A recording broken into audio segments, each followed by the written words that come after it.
Hello, welcome to a pretty special episode here of the Outside Fence. We're getting a bit off Broadway. I've got my Melbourne racing expert with me here, Stewart Balls Brown. I'm your host as always, Tristan Heffernan, but Balls, we're not going to need you as much in this show because we've only got a couple of Melbourne horses to deal with. We're going down to Hobart for the Hobart Cup on Sunday. Group 3 event, 2,400 metres on a very non-controversial Strathare track down there at Hobart. It's been in the news a little bit. But Balls, this will be a little bit of a different show, but there are a couple of runners that I have no idea about from the mainland that you're going to give me a hand with. But I might even put forward a few opinions here, having much better idea of the Tassie form than I do have of the Melbourne form, which isn't saying a great deal. But thanks for joining me, Balls. You mentioned in the All Stakes preview, if you haven't watched that, jump on the channel and have a look at that. Balls is especially keen on one, but you told us your All-Star Mile tip there, Balls. Who'd you vote for again? Mystic Journey, I did. Beautiful, Mystic Journey. There's a link in the description. Get on there, vote for Mystic Journey. Let's get her into the race. Anyway, we're going to dive into the Hobart Cup here, Balls. We'll be out there to watch this race. It'll be the first meeting I've been to for 12 months. How do the Hobart Cups treat you on the punt in years gone by? Yeah, they've generally been pretty good. So generally big 10 race card. The track usually is fairly predictable out there. So it's always a good day for punters and plenty of good horse flesh getting around. Excellent. Before I bring up the market, don't forget to subscribe to the channel here, Teach Me Horse Racing. You get the notifications of all the new previews and reviews we're going to do here in Season 2. You can also find us on Facebook, Twitter, Instagram. We're all over them. Give us a follow. Let us know what you think of the show. There was some great chat actually in the last seasons on some of our previews especially. So keep up the good work to all the viewers out there. Let's go straight into the market here. 15 runners. Thanks to punters.com's odds comparison. Might be a bit tricky to see because there's so many runners in this field. We've got a nice big field for a cup, which is sensational. 2,400 metres, big field. This is what a cup's meant to be, Balls. And we've got a reasonable spread in the weights, given Eastender and Mandela effect up there on 59 with the 54 limit, which we don't see the great spread in the weights these days. There's a lot of horses on the minimum there, and obviously the two class horses up the top there who are both Mandela effects performed well on the mainland in the past, and Eastender's a Devonport, Hobart and Launceston Cup winner in the past before a bit of a stint with Chris Waller in Sydney. So it's a pretty strong field this year, and a good blend of local horses mixed with a few from over the water. Absolutely. So if you're not up with the local form, hopefully this preview will give you a bit of an insight. If you're one of the mainlanders looking to go with one of your horses, just starting off on the mainlanders, we've got three of them there. WT, who's adopted mainlander, Barade, and Classic Wayway down the bottom. Any of the prices strike you as out of the ordinary on those ones, Balls? Yeah, Classic Wayway seemed very short to me. I'm not $9 for it seemed sort of rock bottom odds, so it's definitely a horse I wouldn't be finding at that price. And while giving it a good winning chance, I was a little bit surprised Barade was favourite. I thought, without giving too much away at this early stage, I thought WT was probably a better chance than it. Both WT and Barade both have a winning chance in the race. Okay, I'm going to dive into the speed map now. Usually this is your domain, Balls, you knock them over. I've done this one for this race. I'm a bit of a fan of knocking up a speed map. This is what I've come up with. I think Sir Simon, we saw White Hawk, which we're going to watch the Summer Cup as one of our 3 races to replay. He led all the way there in the Summer Cup on the lead up, but I think Sir Simon will run to the lead.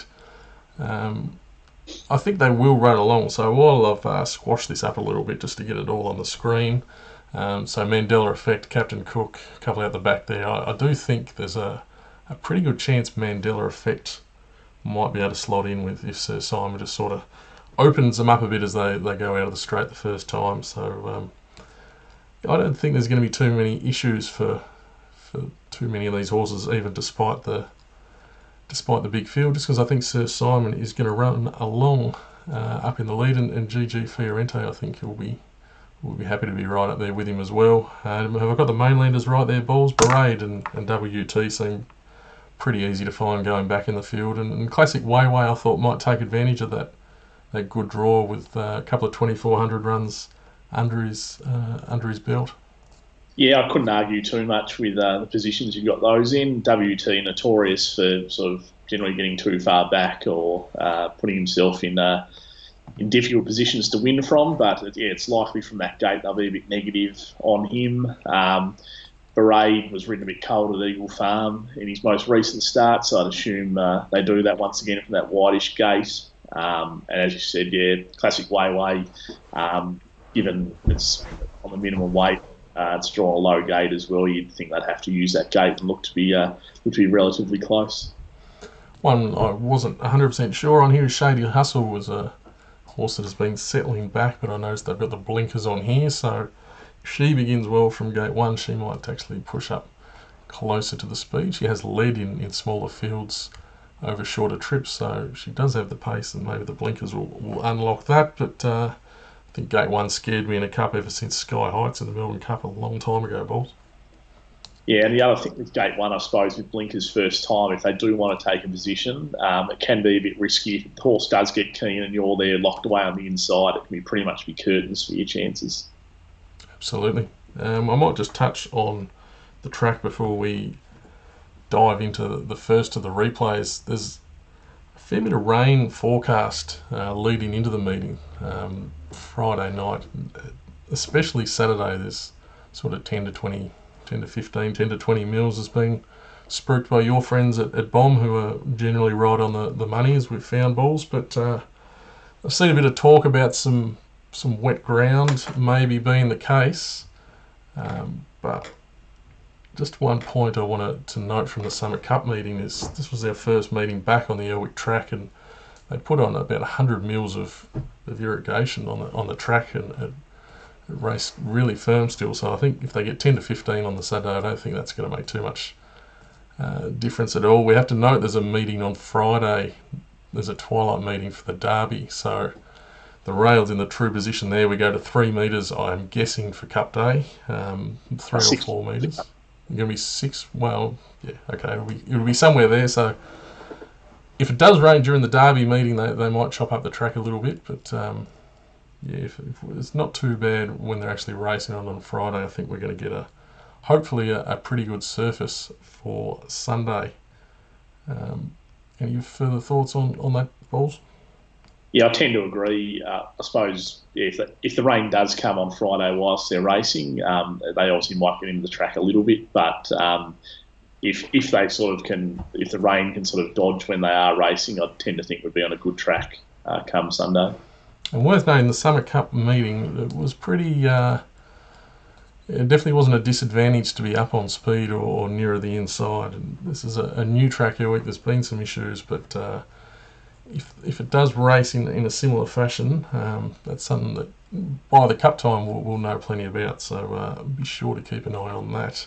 Let's dive into the Summit Cup now. This is the first race we are going to look at, because basically half the field comes through this race. It was 2,200 metres, weight for age. We've got White Hawk, the eventual winner, at 100 to 1 there in front. Mandela Effect, one of the key fancies. He's there in 4th position in the 1-1. GG Fiorente inside him. We've got Toorak Affair, who's on the back of Mandela Effect. As we go further back, we've got Exoterics there in yellow. We've got Captain Cook in the white and blue hoops. Shady Hustles, 3 wide around them. Behind them, we've got Eastender, obviously has won the race before in the Star Thoroughbreds colours. The grey horse is Glass Warrior on his outside, so plenty of runners in this race come through towards the Cup here on Sunday, but the pace in this race, Balls, was incredibly slow. Yeah, I suppose that's the big thing you'll have to take into account going into the Hobart Cup. They've obviously gone at a very slow speed in this Summer Cup, whereas on paper it looks a more genuine tempo in the Hobart Cup. So how that will sort of affect the different runners coming out of the slow race into a fast race will be fascinating come Sunday. a lot of these runners were jumping from, say, 1,600 metres of the conquering, or there's a few of them that was coming through a 2,100 metre run, but those horses that have gone from 16 or 1,800 metres through to this race and then to 2,400, do you think there's still possible, especially given this was such a slow race, do you think there's still a fitness query against them now getting to the mile and a half? Yeah, definitely could be a concern for some of the horses who I suppose are genuine stayers or proven stayers, or they suppose come from stables that are known to get their horses very fit. Then it's probably less of a concern, but it's definitely something you'd need to keep in mind going to this race, particularly horses who have had light preparations. Okay, I've stopped it there on the line. It's wonderful quality, but the grey horse literally flashing down the outside was Glass Warrior. Now, there's no doubt she was the eye-catching run in the race. You can see she was back with Eastender, and in the finish, Eastender's nowhere to be seen, and she's flashed home there, Glass Warrior. But an interesting point, even though she's run home really strongly her last 200, Mandela Effect, the horse who runs second, this was his first try beyond 1,600 metres, and he actually ran a similar sectional that last 200 metres, ran 11.79 or 11.76 or something of that ilk. So I want to talk a little bit about Mandela Effect Bowls. You've seen a lot of him, obviously, in Tassie and over on the mainland. What are your thoughts on 2,400 metres for him? Yeah, I definitely still think it's a bit of a concern. He's a horse with the slow tempo of the Summer Cup. Probably wouldn't have been at a huge disadvantage given he's such a good horse over a mile. The thing with Mandela Effect, this prep, like he's ran consistently without winning. He's racing a bit strangely, as in like he's been off the bit quite early in his races, hasn't travelled sort of as well as you'd probably hope, which might be an indication that he was looking for more distance. As we saw with your map there, he sort of there's some chance he might get caught wide, but I'd be surprised if he can't slot in somewhere. I think he will receive every chance in the run, but I think he's probably more a place chance than more than a winning chance.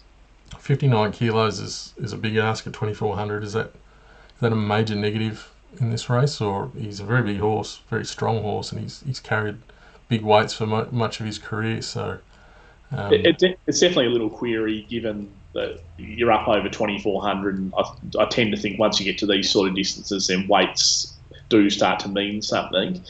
He's giving sort of 4.5, 5 kilos to a lot of the field.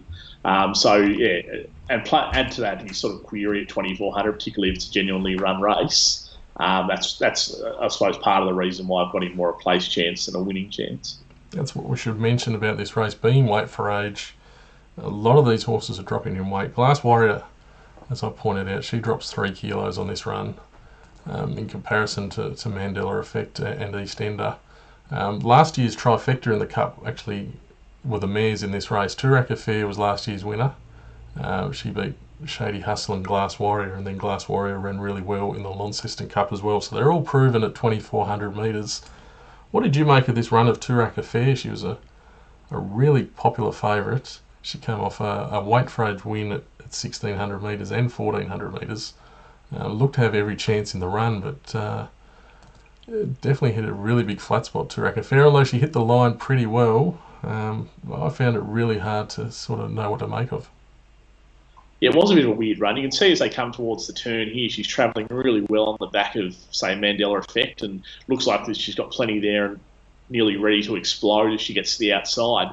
But sort of as she gets to the outside and even around the turn here, it's like she loses a bit of contact with that front bunch, and suddenly she's sort of 2 or 3 lengths away, and the leaders sort of skip away, and suddenly she's as a winning chance, she sort of lost her chance, but she still finishes off pretty well. She's one of the better closers in the race once she sort of balanced up and coming down the middle. And as you said, on this day, it was probably the ideal play was sort of saving ground. So I still think her run was okay. She was obviously a short price favourite in that race, so you'd be a little bit disappointed, I think, if you backed her. I also trust the stable greatly. Very good trainer, Michael Trinder. To have her sort of spot on for the day, and if anything, maybe may have just eased off her a little bit going into this race, getting her to peak Hobart Cup day again. She's drawn to get a lovely run again. Anthony Darman in the saddle knows her well. So, yeah, she's one of the top picks for me in the race still, even if you sort of find this run a little bit disappointing. Okay, White Hawk, we probably should mention, because he's won the race, 100 to 1 on the lead up. He drops 5 kilos on the win. Draws well. He's probably going to be up on speed again, and he's going to go around.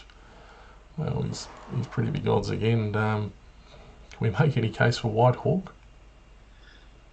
Yeah, as harsh as it is to say the fact that he's won the leader, but yeah, I'd be sort of equally surprised again if he managed to win the Cup, given there looks a bit more pressure in this race. He probably won't lead, given Sir Simon's in the race. So yeah, I'd be very surprised if he won, but obviously you can definitely make a case for him if you wanted to back him with big odds. Yeah, I think if you're looking for a place chance at good odds, he definitely stays White Hawk, and he's definitely going to be fit. It might have been the key to his Summer Cup win. He had a lot of runs in a short space of time earlier in January, so he was probably the fittest horse going into that race. But yeah, he's going to run the trip right out for you, White Hawk. Let's go and have a look at Barade, Balls. You can fill me in on this.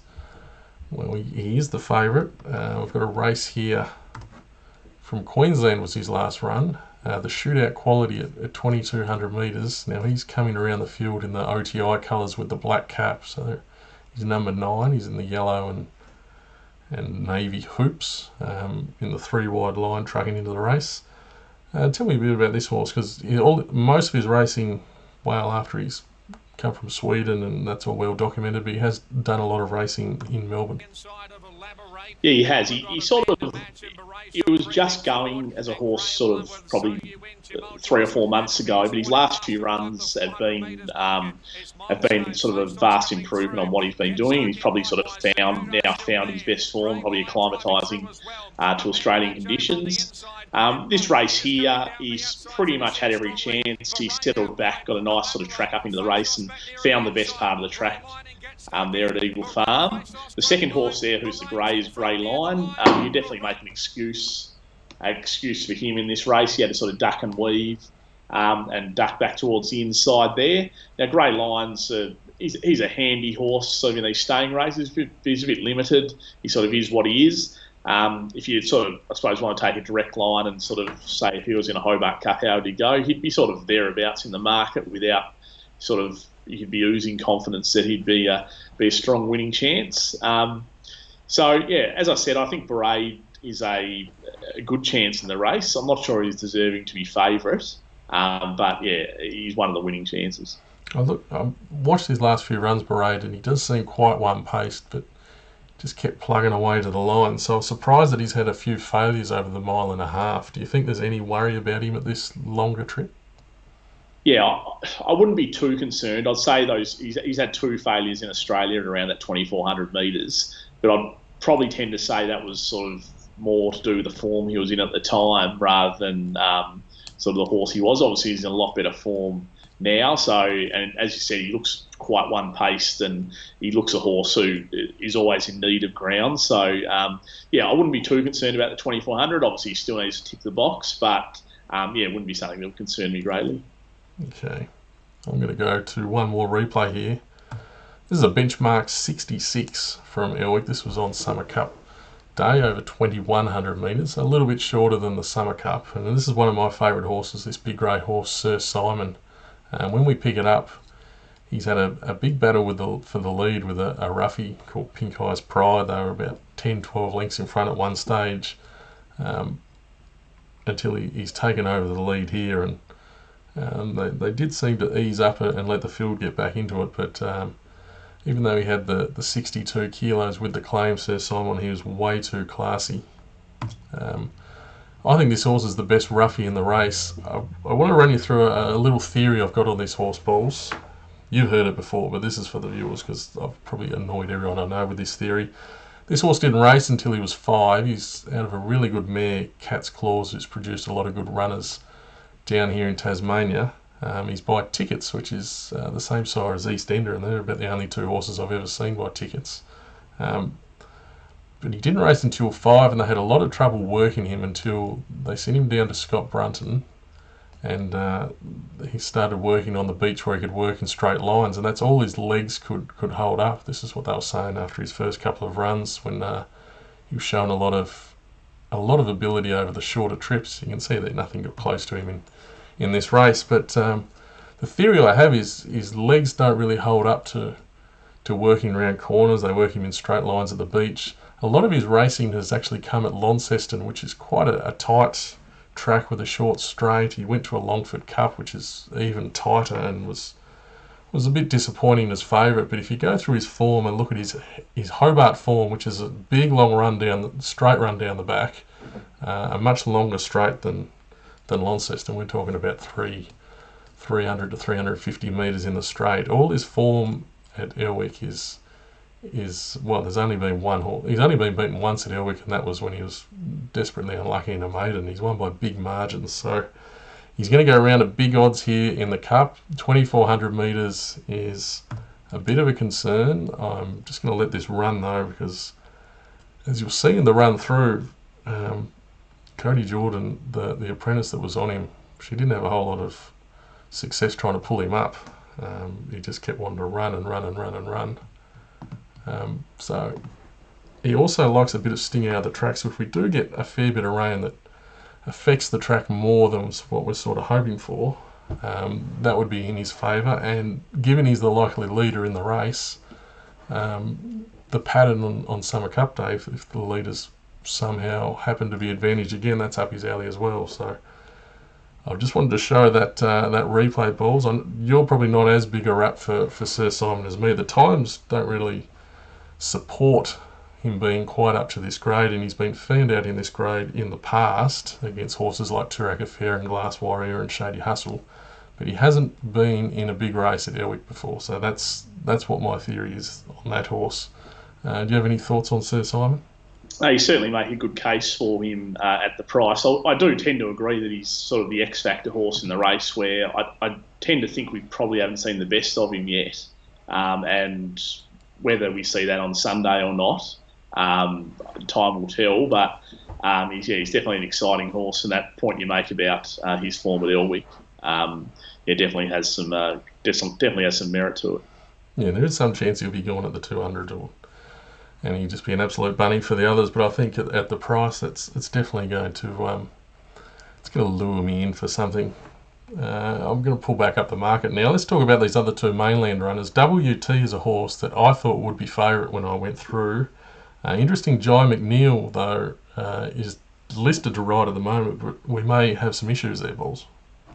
Yeah, he's been caught up in a bit of a COVID issue in Melbourne today, where he can't ride until he's cleared. I think someone he was with was in one of those hot spots or something like that. So yeah, I'll just keep it. If you're going back WT, I'll just keep an eye on that to find out whether John McNeil is cleared to come down here and ride, or there's going to be a replacement rider on. Obviously, John McNeil's a quality jockey, so it could make a big difference to the horse's chances. I sort of tend to agree a little bit with you. I thought when I just saw the nominations for the race and the weights, I thought, WT would probably be favourite. Also, given the connections have a good record down here, Patrick Payne trains. I tend to think that the barrier sort of dampens my thoughts a little bit with him, just because I know sort of how negative they're going to be on the horse now. I would have loved to see it draw sort of an inside gate and use it a bit, settle midfield rather than out the back. But yeah, if you see a bit of a pattern on the day where horses can come wide and make ground, then obviously WT is a massive chance. Yeah, if horses can run on from the back, I'm quite keen. He has proper staying form, WT, if I'm going through it. He's run against horses the likes of Persan and Lord Belvedere. He hasn't won for a long time, but I've seen some people suggesting maybe he's not real keen to win anymore, but he has won 8 races in his career. I know he's run 13 seconds. I'm not buying into this non-winner tag for him. I think he's just been in really good quality races, and I think that form's going to hold up pretty well here. Yeah, I sort of half agree with that. He's running a lot of the better country cups in Victoria. And as you mentioned, some of those horses he has run against would be a short price favourite in this race. The other thing with WT, he has run good races off sort of fast and slow tempos as well. He's quite a versatile horse in that regard, that he can sprint sharply off a slow tempo, or he still can stay if it turns into more of a staying test. So, yeah, he's got that versatility as well. But, yeah, obviously his racing pattern has done him no favours in recent times. Yeah, okay, let's talk about classic Wayway. This is a horse I'll admit I hadn't heard a whole lot of. Did win a Port Adelaide Guineas as a 3-year-old. $9 though, I think, comes down to lightweight inside draw Tony McAvoy. Baron Vorst is obviously a very good rider over there in South Australia. I think that is he priced on all that rather than his actual output, although his last run at 2,400 metres did seem quite game, sticking on when he raced wide for a lot of the trip. Yeah, it wasn't a bad effort last week at Caulfield, where, as you mentioned, he was wide, no cover the trip. It wasn't the strongest race I'd ever seen, though. This would be a stronger race, and his start before that he won at Caulfield was a fairly weak race as well. So I definitely think this is a decent step up for him. As you say, he ticks a few boxes with regards to the map.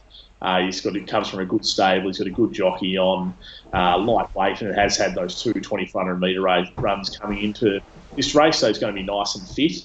But yeah, I struggled to find him at the $9, and think he probably should be at least double that. He's very close in the weights to WT and Barade, isn't he? He's getting a half kilo off WT, and he's even weights with Barade. That if that was to be in Melbourne in maybe a lower quality race, he'd be getting a fair bit of weight off those two horses. Yeah, definitely. He's obviously a bit of a victim of the 54 minimum here. That obviously a lot of them have been put on. Whereas, yeah, they should be getting. I suppose if it was a true handicap, so to speak, they'd be getting a lot lighter weight. Okay, we'll just run through the rest of the runners. We've sort of touched on Eastender, but not so much. He ran really well in the Conquering and looked on track in the Summer Cup and couldn't get into the race at all. Do you have any thoughts on Eastender? He did go off his last sort of prep in Sydney, but we know he's won all 3 Tassie Cups in one season before. Maybe is the 59 too much? Yeah, I'm not as concerned with the 59. I think Eastender would need a bit of a pattern where they're coming down the middle. That would enhance his chances massively. He wasn't completely hopeless late in the Summer Cup, but overall it wasn't sort of the greatest run. He wouldn't have been suited by the slow tempo. The other big thing for Eastender, I think, to enhance his chances on Sunday would be if there was a bit of juice in the track, and sort of that would bring him in. But yeah, it's sort of hard to find if it's, I suppose, a good track and they're running sort of good times and things like that, and the back markers are finding it hard to get into it. Okay, sure. I think you'll end up getting pretty good odds if you're a loyal Eastender fan. Just looking through the rest, we've pretty much covered them. There's a couple of roughies down the bottom there. Shaborn Renegade and Super Swoop, who come through lower grade races. Can you give them any chance? No, I can't. Super Swoop won the Brighton Cup to win his way into the race. He was scratched from that Summer Cup, a late scratching on the day, as they couldn't find a jockey for it. Given the jockey that was riding it, Kyle Maskill, was indisposed. It ran in a ratings race at Launceston subsequently to that, and was only fair at best. So it'd be hard to see him turning it round to win on Sunday. And then Shaborn Renegade, who won well at Launceston last start in a ratings race, but I think this is a bit of a step up for Shaborn Renegade. Yeah, I think they'll both run the trip, but it's a pretty good quality Hobart Cup for mine, so I think they might just be found out. Similar, we saw Captain Cook and Exoteric. They didn't do too much in the Summer Cup either, so they're going to go around big odds. And GG Fiorente seemed to have the right run in the Summer Cup, but couldn't make any impression. So I'm happy to let those go here. Are you in the same boat? Yeah, definitely. All right, let's pull up the our tips here. You can go first, Balls. Run us through your. I don't know. You're the mainland expert, but you've gone with the locals. Yeah, quite happy to stick with Toorak Affair and Glass Warrior. As mentioned before, the reasons for Toorak Affair, I think, sort of trained for this race, prepared to forgive the last run somewhat, and ticks a few boxes for me. Glass Warrior, I thought, was the best run in the race in the Summer Cup. 2400 will suit. Ran well in the race last year. Ran well in the Launceston Cup last year as well. The stables, as I mentioned, is on fire at the moment. John Blacker, 43% return on investment over his last 50 runners, so he's a bit of a hot stable at the moment. So I think you do worse than have something on Glass Warrior. And then the other horse that sort of interests me somewhat is WT. I'd obviously want to see how the track was playing on the day, to see whether I'd entertain him or not. But I think he's the best of the mainland horses. I'm pretty similar to you there, Balls, but I'm definitely having something on Sir Simon for the reasons I ran through earlier. I'm interested in WT. If they can run on, I think he's going to be very hard to hold out, and given how he always runs well, I think he'd be a pretty good each-way bet if horses were getting out in the middle later in the program by the time the Cup rolls around. And then I do agree with Glass Warrior and Toorak Affair. They ran really well last year. They seem really well placed again, and I do just lean to Glass Warrior slightly. She gets the 3 kilos off Toorak Affair, and she did run home really nicely in that Summer Cup. So from a good draw, I think she's one that you can definitely be with, Glass Warrior. But they're not like Melbourne betting markets, Balls. These markets here in Tassie, they can bounce around like nobody's business. So it's a bit like the weather. If you don't like the price, just wait half an hour and you might get a drift, especially come race time. Thank you for your time, Balls. Thank you to the viewers. I hope you tune in on Sunday and have a look at the Hobart program. We've got Mystic Journey going around the Thomas Lions. We've got an exceptional 3-year-old filly going around in the Strut Stakes, which is a staying fillies event at listed level called Hella. If you haven't heard of this horse before, I'm sure you will pretty soon. She looks something special.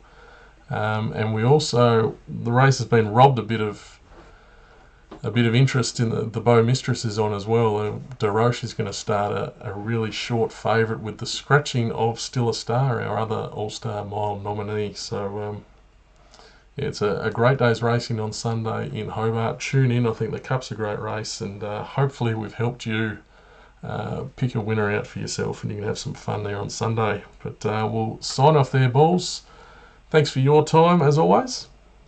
Thanks, Hef. It's been fun. And Mystic Journey, get on the voting down there in the description below. Thanks for watching. Give us any feedback in the comments or on social media. Thanks very much, and we'll see you for our next show. See you later.